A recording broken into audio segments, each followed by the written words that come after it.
Velkommen alle sammen, coming at you today from a great, powerful hill.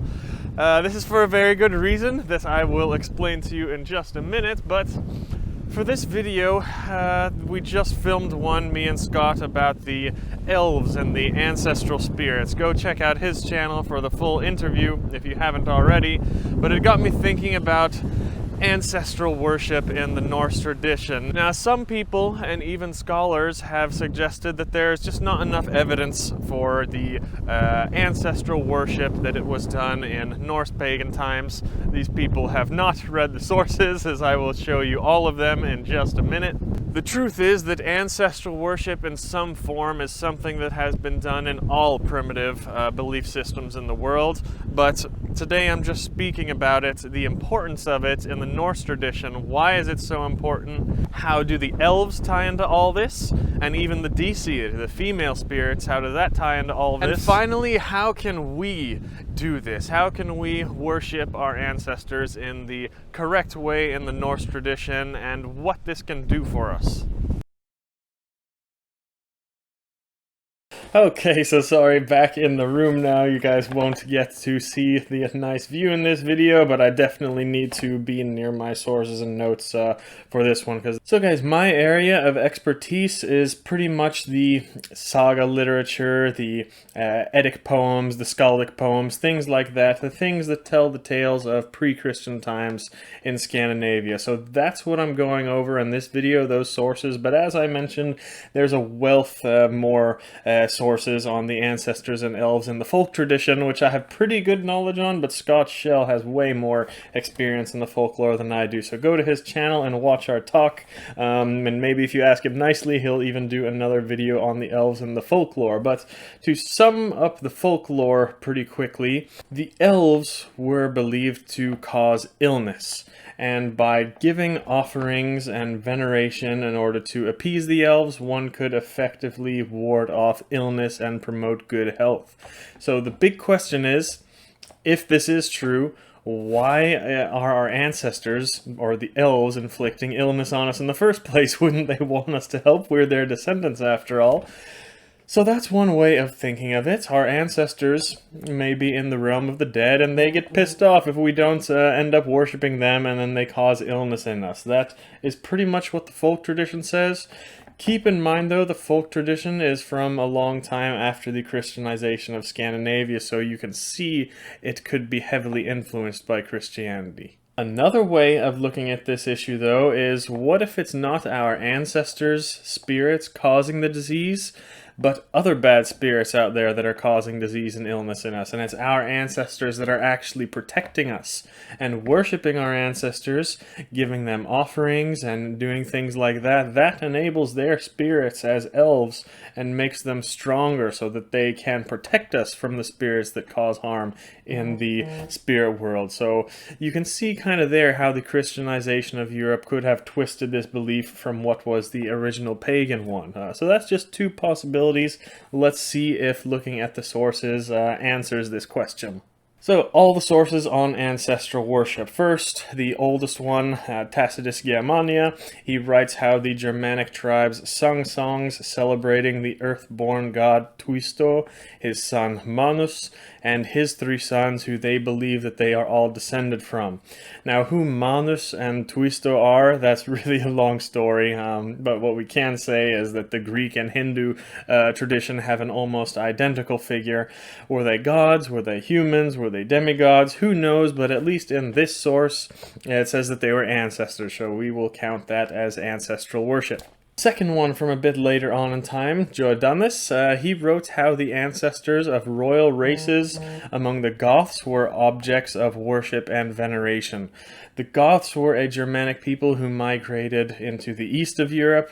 By the time of Jordanes, they were officially Christian, but I would definitely say that they still preserved their pagan beliefs and traditions, especially among the rural peasant class, but that's just my opinion. But either way, here it says that royal races were worshipped. Of course, that's what most of the sources are going to say too, that we're going to go over, because royals are the ones that we have most of the written records about. But that doesn't mean that regular non-royal class ancestors were not worshipped as well, as you will see in a moment.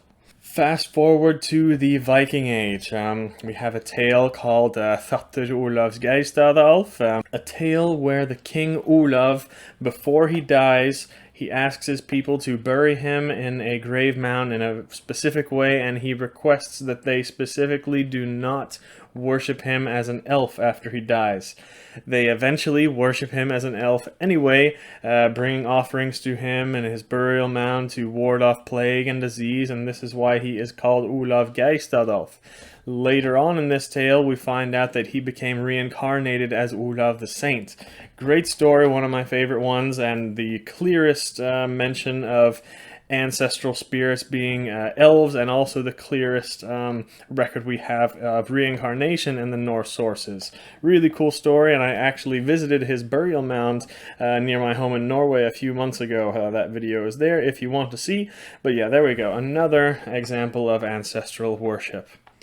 Next one, Ynglinga Saga, and this one, now this is one of the sources that mentions the god Freyr, or Yngvi, as a real living human king in Sweden. Specifically speaking about Freyr when he dies in this story, and after that happened, he was built a massive burial mound, and he was buried in there, which was out of the ordinary because we were still in the cremation age at this time. But after he was buried, people gave silver and gold and copper offerings to this burial mound, so peace and good harvest and good seasons continued.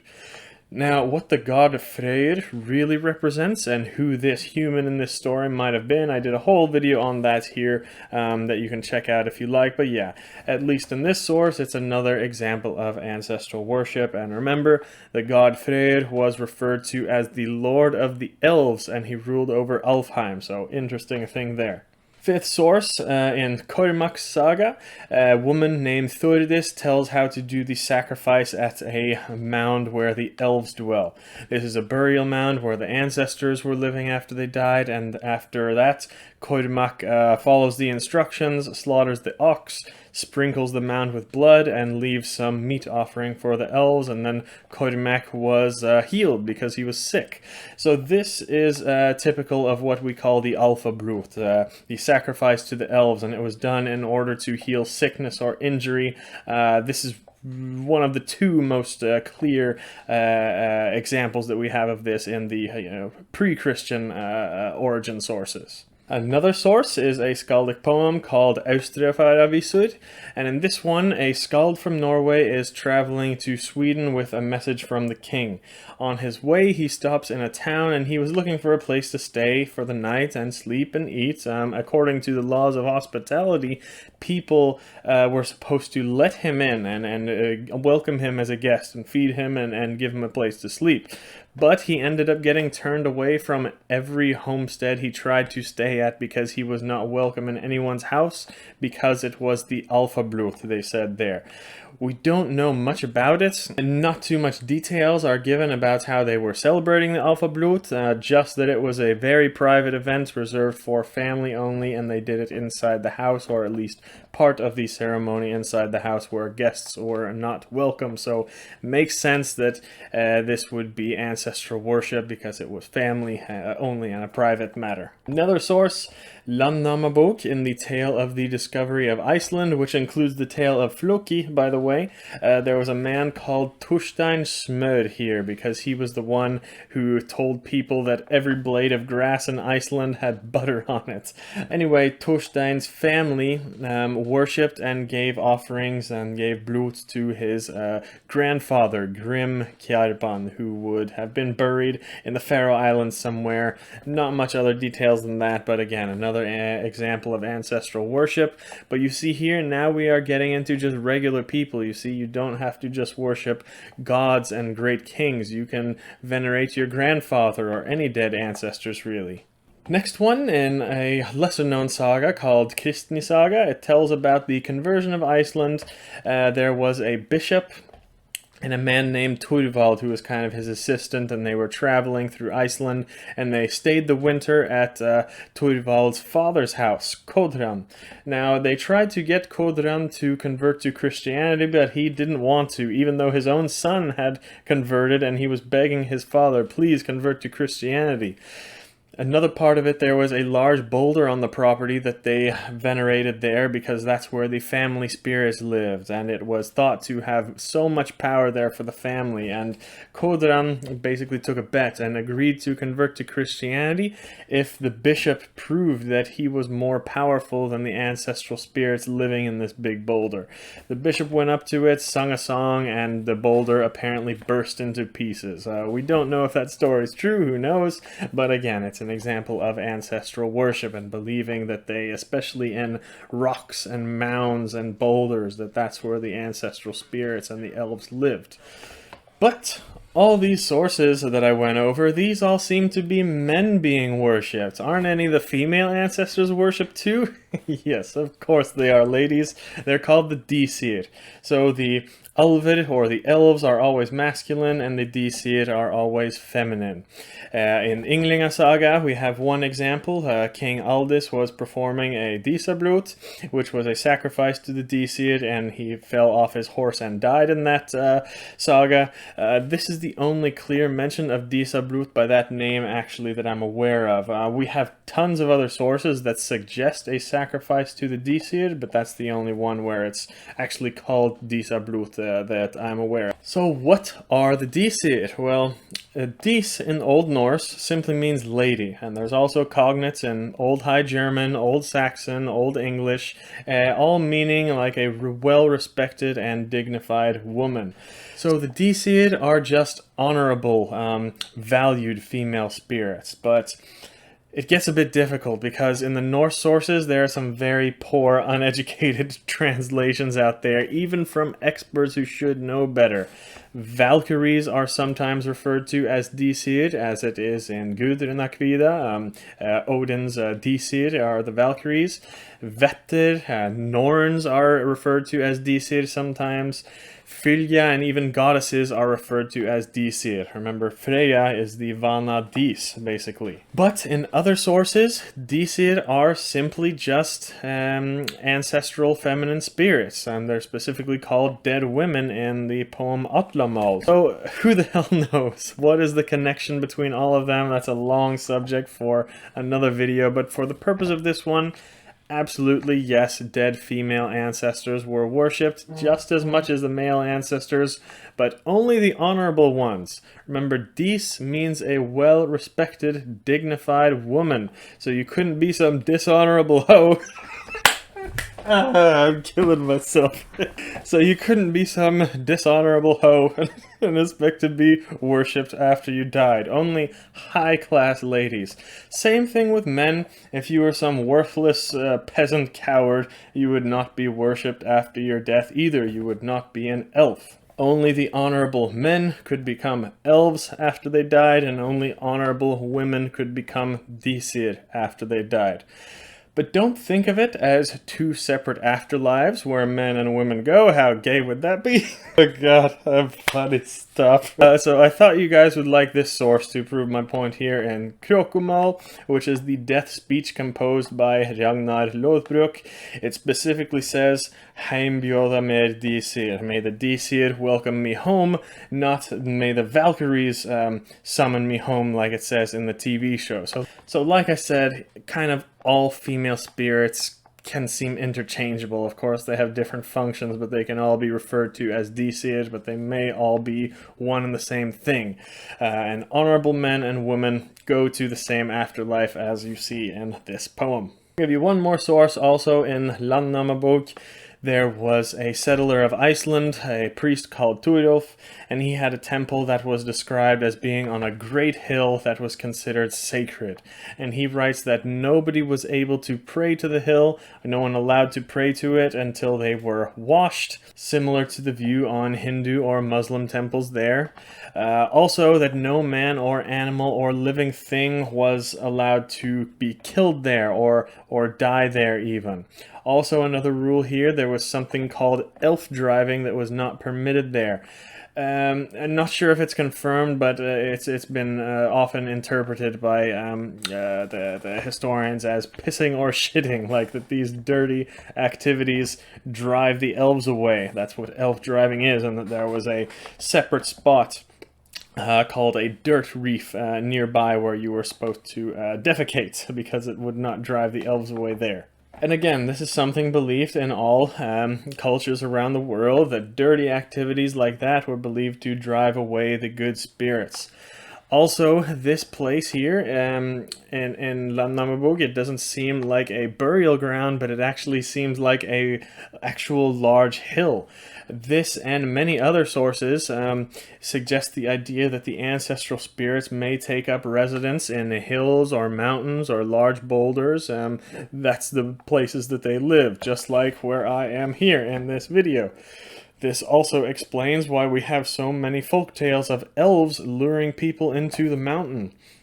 It also explains things in Norse mythology such as Lifjaberg and other mountains where people would go to heal themselves.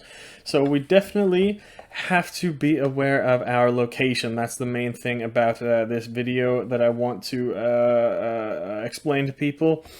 Watch out where you are and treat it with respect, especially if you're in a hill, and be careful where we shit or piss out in nature. Man, let me tell you, there is nothing better than taking a nice drunk piss off the top of a hill, off of a cliff.